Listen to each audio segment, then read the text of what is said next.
Guys, I think I'm in danger. You're also in the fucking building. By the Um, way, I did not know that that was a Sonic Adventures 2 dub joke from which one? YouTube. The Martha, I can finally leave. I'm coming home, sweetie. I'm back in the fucking building. Oh, I don't remember that one. Oh, so apparently, but do you know the joke sound? Actually, no, I don't know the joke sound. That's probably why I never caught that. I probably would have caught that if I heard the original joke sound.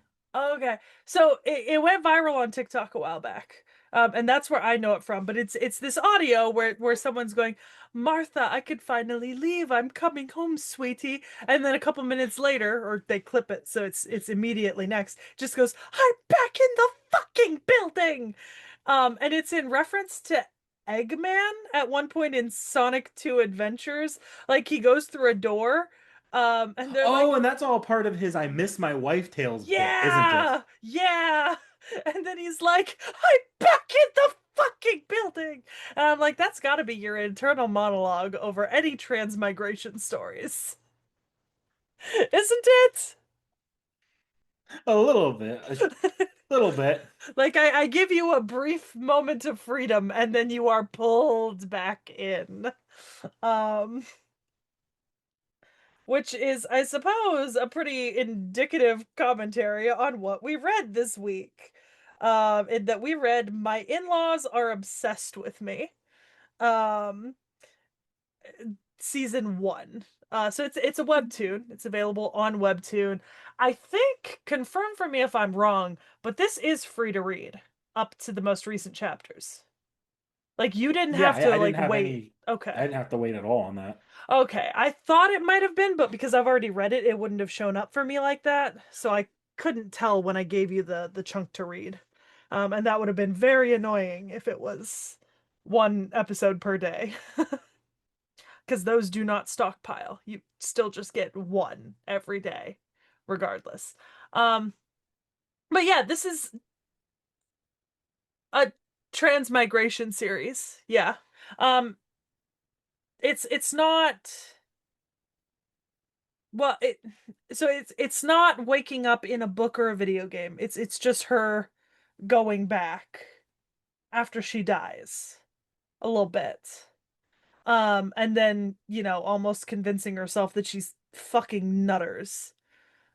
And that it was all a nightmare.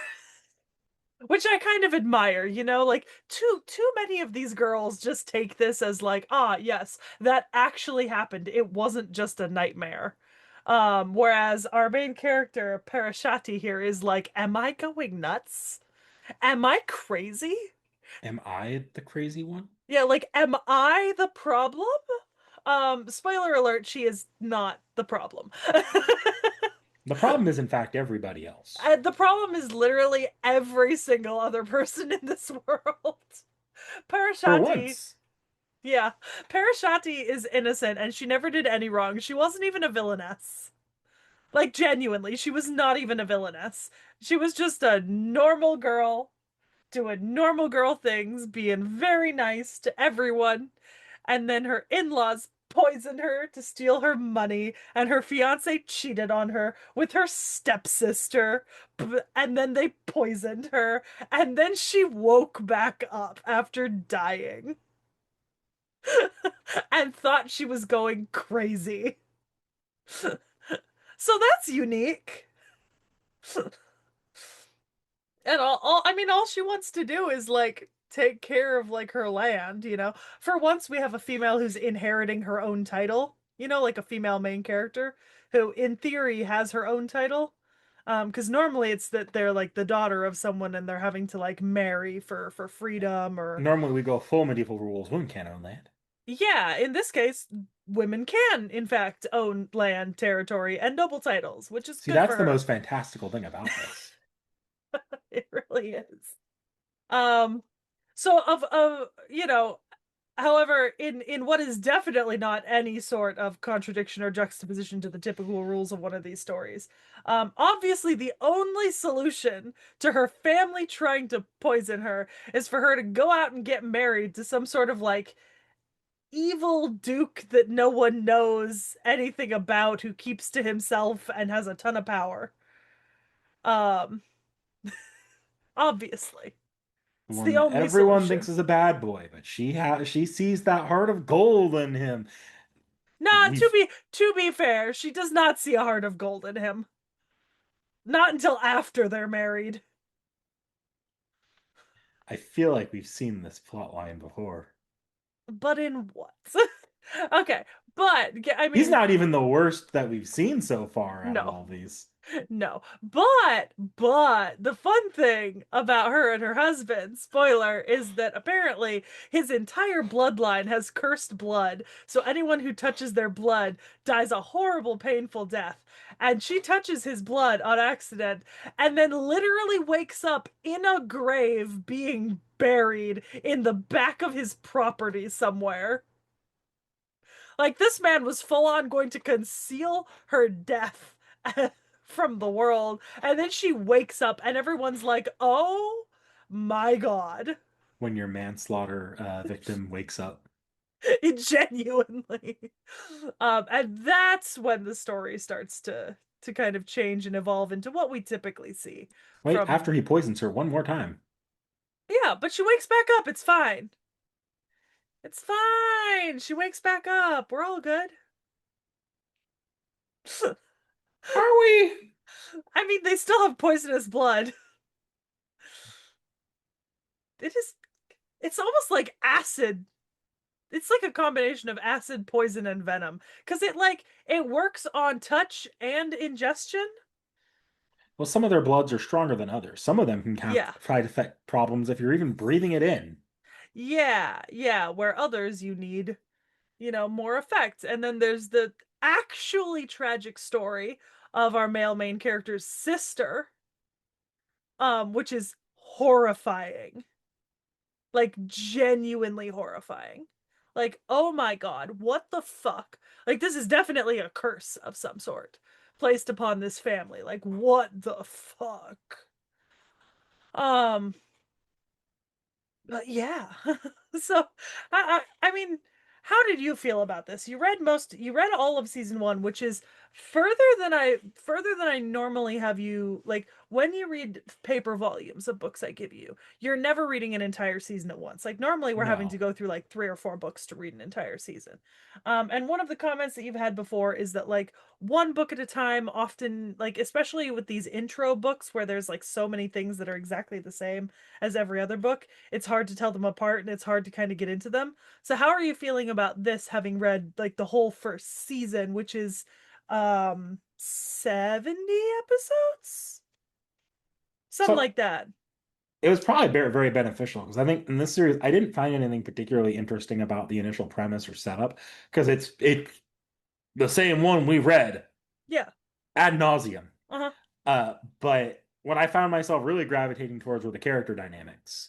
And that's the kind of thing you really can only start gravitating towards when you have a little bit more of a longer term exposure to a series.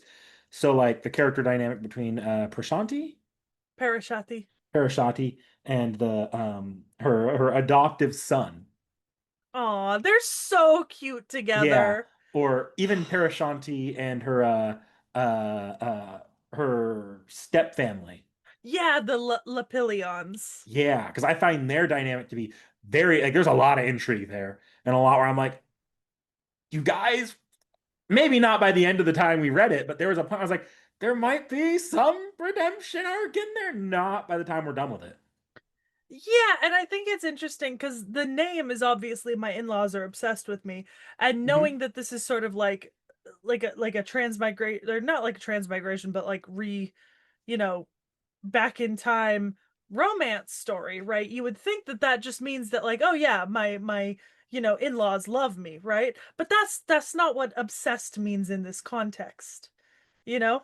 Like in this context, obsessed, I mean, it's obsession. It's these people are obsessed with figuring out what is causing this, like, inability to die to their blood to happen. So on the in-law aspect, regardless of what side you're looking at it from, whether it's the obsessed love or the obsessed like study side, I feel like the series didn't really deliver that much, and to my understanding, there's a reason for that. But I feel like the in-laws really take a back seat in this series, even the ones that are around outside of the adoptive son and the guy she married. Hmm. Outside of those two, I feel like Third Deo. the other in-laws are kind of wishy-washy about how much they're actually in this part of the story. And to my understanding, that's because this is actually diverged. Because they had a little like interview section at the end of the epilogue, I'm pretty sure, where Hmm. they actually divulged that or they said that this divulged heavily from the original book. The in-laws were introduced a Yeah. lot slower, and it's affected the story being told as a result. So like they even tease that it might not be the same ending. It might be a completely different like back end of the story in that interview. Which is also, that's not actually that rare with these stories, but it's rare that you're getting to read the author's notes on a lot of them because I've been giving you the paper versions and the author's notes aren't always included. Um, but there's like an actual sort of, a lot of these stories have like massive liberties taken with like the time scaling of what happens throughout the story when Oh, they're translated from novel to comic format because the comics could not run like with the same detail and for as long as the novels often do.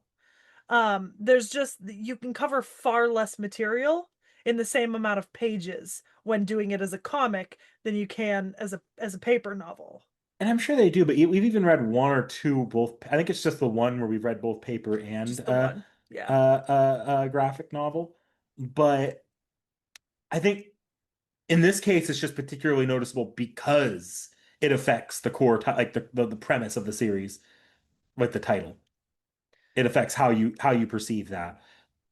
With the others, it probably affects it, but I'm not seeing it or even suspecting it Hmm. because the title's like, I don't know, give me a random one. Usually it's describing the initial setup of the series. This isn't describing the setup, it's describing ultimately what's going to be the payoff here.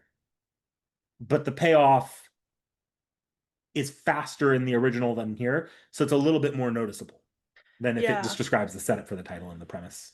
And at the same time, I feel like, think I don't think I feel that the rate at which we're getting introduced to family members is necessarily bad because we are like slowly getting introduced to more family members. Oh no, not at all. Like I don't Um, think this is I like this series. mhm, It's just something I noticed about the title. This isn't even a complaint. mhm. It's just so while we were on the topic of the title and like what its meaning was here, I just feel like the title is a little bit less relevant, but I also don't think that's important.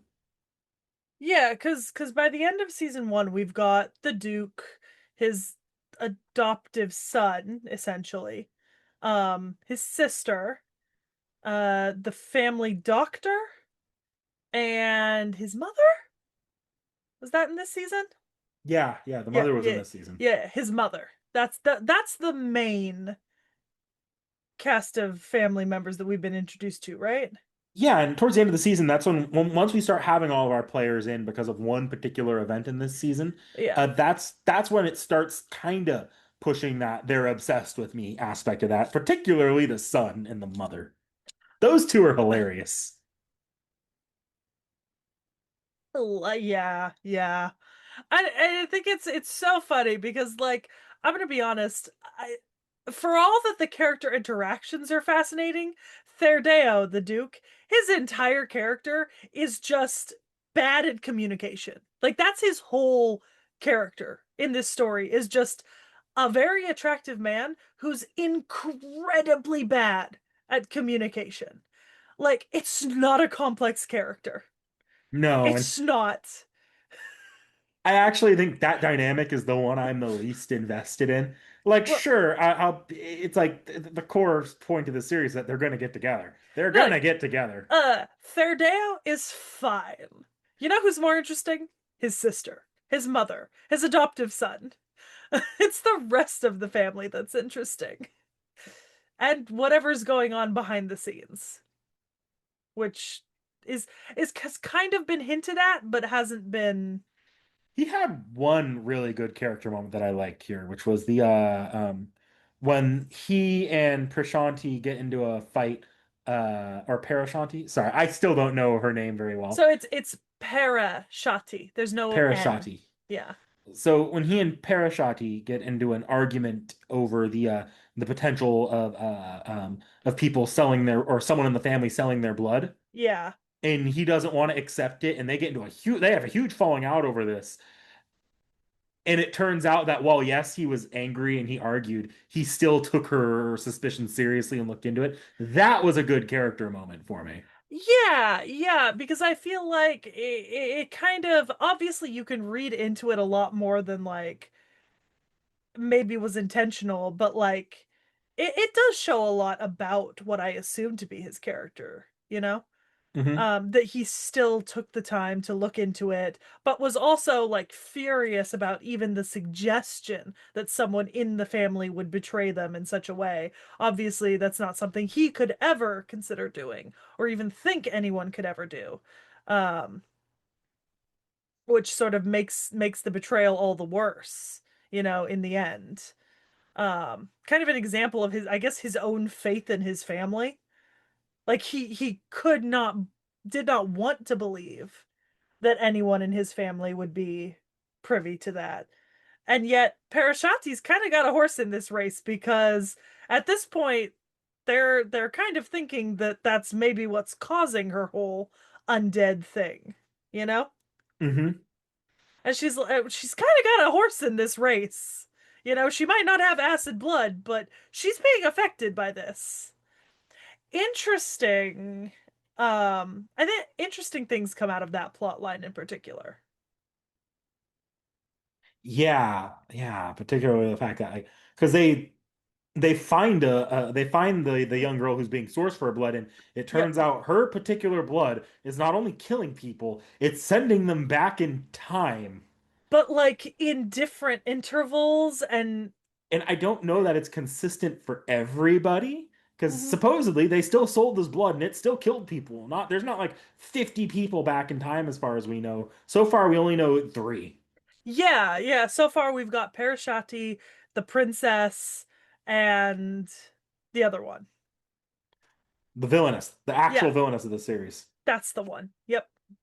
Who, okay, I'm gonna be honest here. As a villain, I thought she was kind of weak, one note. Like I do understand. Like she's very like she's very hateable. I'll give her that. I'm a But I don't feel like we get a lot on her character to really like get a good grasp on who the hell she actually is and why. Like, is it a parenting issue? mhm. I mean, I've kind of always regarded it as the princess, the fourth princess, um, is like I've always kind of seen her as the villain. Like I realize that she's not the only villain, but like she's the one that like I think of when I'm Yeah, thinking about the villain. Yeah. and that's what I'm thinking of. Oh, I said the fourth princess and then the other one, and you said yeah, and then kept going. Oh, sorry, I didn't even hear you say the other one Oh, okay. So I the third one. Yeah. because there's the two other Yeah. major villains are the technically there's three, but I think he's off the board now. The or Yeah. the stepmother and the stepsister. Yeah. Which quit while you're ahead. Seriously, like the stepmother, like I was actually kind of rooting for them at one point to maybe break away and actually redeem themselves a bit. The stepmother that goes away around the time where you realize she also killed the stepfather and like she is I because just here's the thing. terrible. I could understand her being resentful of the fact that her child will inherit nothing unless by the grace of her stepdaughter, right? Like Hmm. she married into what she thought was a noble family where she'd be taken care of, where her daughter would be taken care of. And let's not forget the fact that noble marriages are often, for safety and profit. Um and like to a certain extent I can understand her desire to make sure that her daughter is well looked after, but also, Parashati never did anything to them other than exist and be the rightful heir. And her husband, by all accounts of what's been shown about him, did nothing but care for his second wife and stepdaughter. But at one point, the stepmother was actually a caring, tender person to Parashati, which is like it makes for a really interesting dynamic. It makes me Like, wonder what switch flipped in her fucking head. Yeah, because like this feels like it could have been a conversation. Yeah. Yeah, like where did something flip that she just went from, genuinely caring to poison? And like we're given hints that this has something to do with the father, and we don't really know why at this point in the series.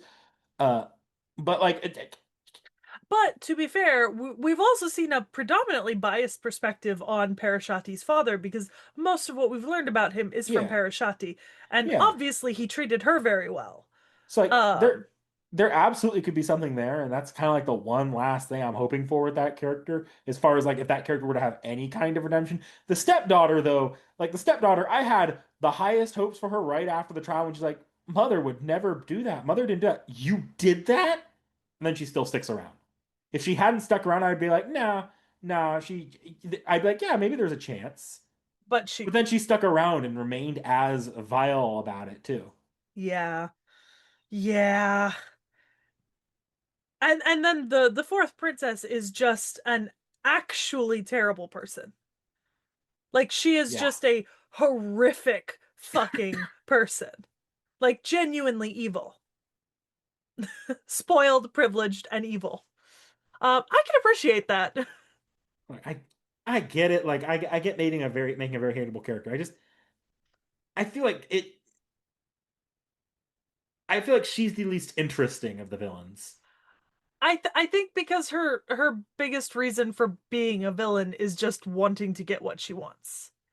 Like it doesn't feel like the princess thus far doesn't have a reason to be a terrible person other than just being spoiled. And you kind of look at that and you're like, just spoiling someone doesn't like it's very illogical that just spoiling someone would result in someone who's this terrible of a person. Okay, I could actually even forgive that for her backstory because like I like characters like Joffrey Baratheon from Game of Thrones. The problem is they show the rest of her family, and the rest of her family seems like mostly sane individuals. Hmm. So she's existing in this whole vacuum on her own, being that terrible. And I'm Yeah. like, you don't feel like an actual person because we we can't even say it's your family because your family seems mostly fine as far as we know right now. You're just terrible. You're not a person. You're just terrible. You're Well, and her family hasn't like she's never shown signs of this in her whole long life.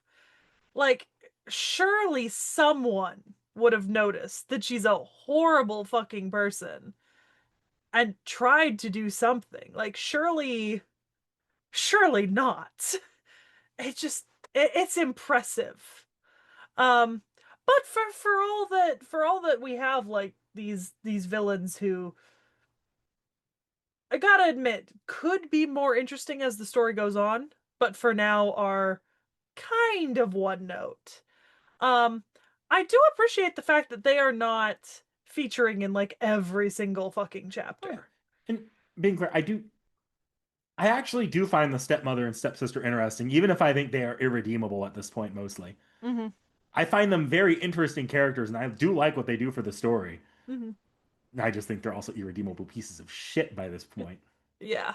Yeah. And there's something to be said for irredeemable pieces of shit villains. Not all your villains need to be redeemable. Hmm. Like that's just the truth in fiction. Your villains do not need to be redeemable. Yeah, no, I think all the villains are going for the irredeemable piece of shit here. I just think two of them do it well, and one of them is just Hmm.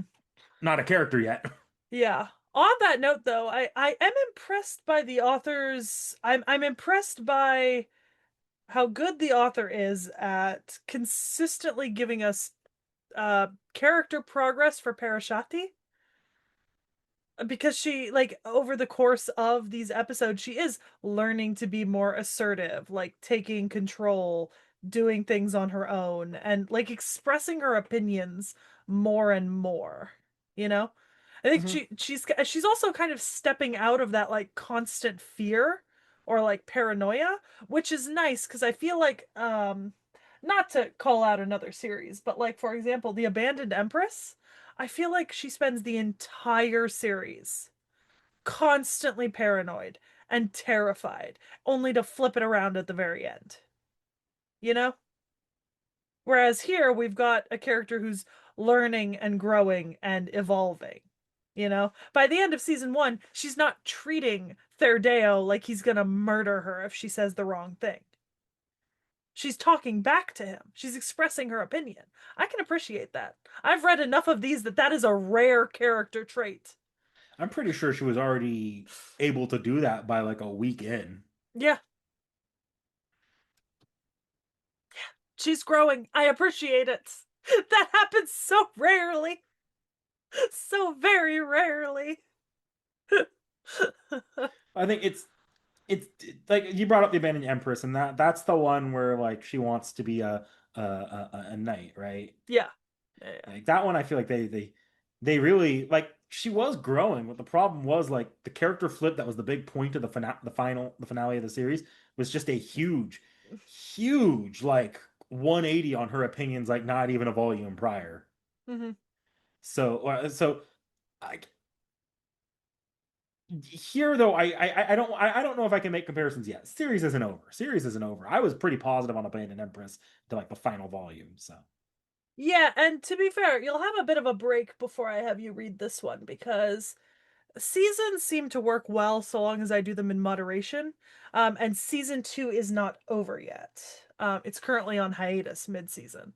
I So saw the note that it's coming back. yes, it is coming back, and I'm very excited because I'm caught up and waiting. As I am on a lot of series now. I've had a lot of free time.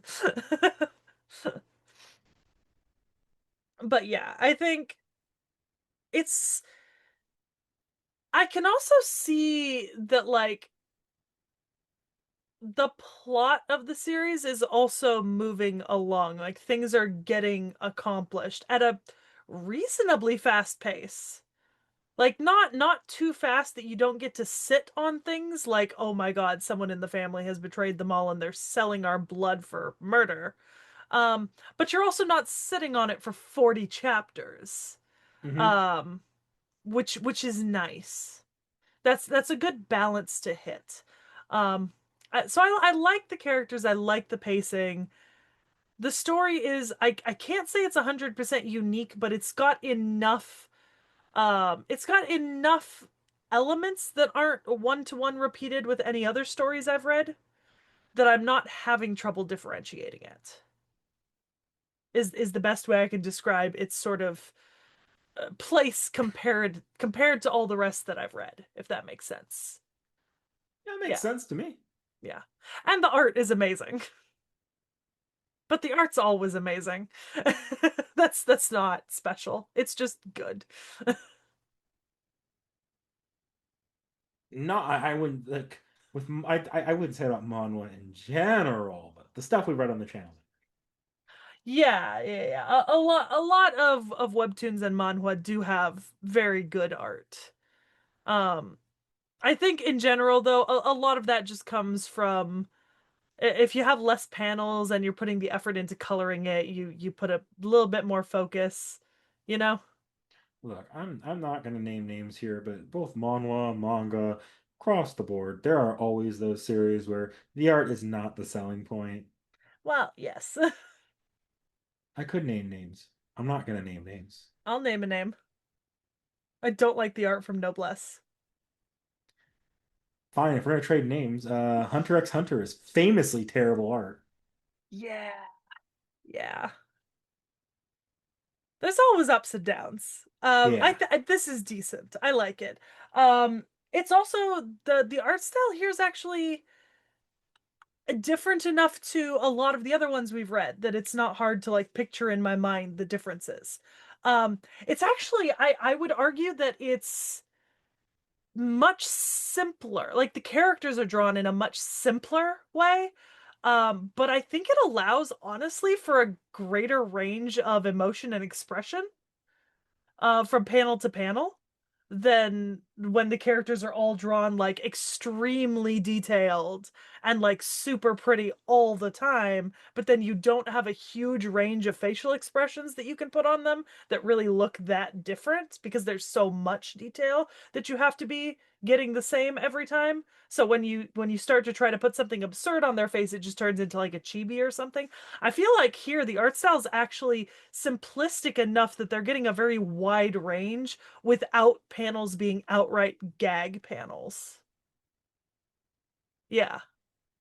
There are a couple gag panels here. Oh, yeah, no, there's always a couple gag panels, but it's not like Beware the Villainess and Homer Simpson force Look, choking. that was like a peak panel across all of the things we've covered on Off the Shelf. I ain't gonna to bash Beware the Villainess doing Homer Simpson. No, it was a really good panel. But yeah, I think honestly this might be probably in like my top 5 for manhwa arts that I've read. Not just in this category, but like in general. I really, really like the art style here. And I think part of the reason why it's so high for me and why I like it so much is that it's a little bit more simplistic.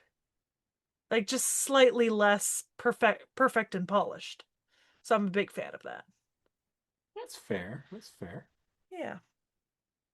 So, um obviously now there's like a high chance that we'll return to this once season 2 finishes. Um but I will wait till the season's over so we can do the next season all in one chunk. Um we've kind of we've started dropping some of our villainess series like the transmigration novels. There's some that we're not coming back to, a few new ones that we've done in the meantime, but that doesn't necessarily mean we're going to do more of them depending on honestly how you feel about them at this point. This one we'll probably return to. But you'll be waiting a bit, probably like least 6 months That's before we fair. hit back with the next season of this. And I'm left to just hope that someday Webtoon makes this an unscrolled and releases it as a paper volume to collect. Because Webtoon has not currently, but they have been doing a lot of unscrolled versions of different stories. So I hope that this someday gets an unscrolled version. And I guess we'll see everyone next time. Yeah. I don't know what's next. You don't know what's next. Oh, I They know don't what's know what's next. next. Don't ruin the bit. We'll see you guys next time.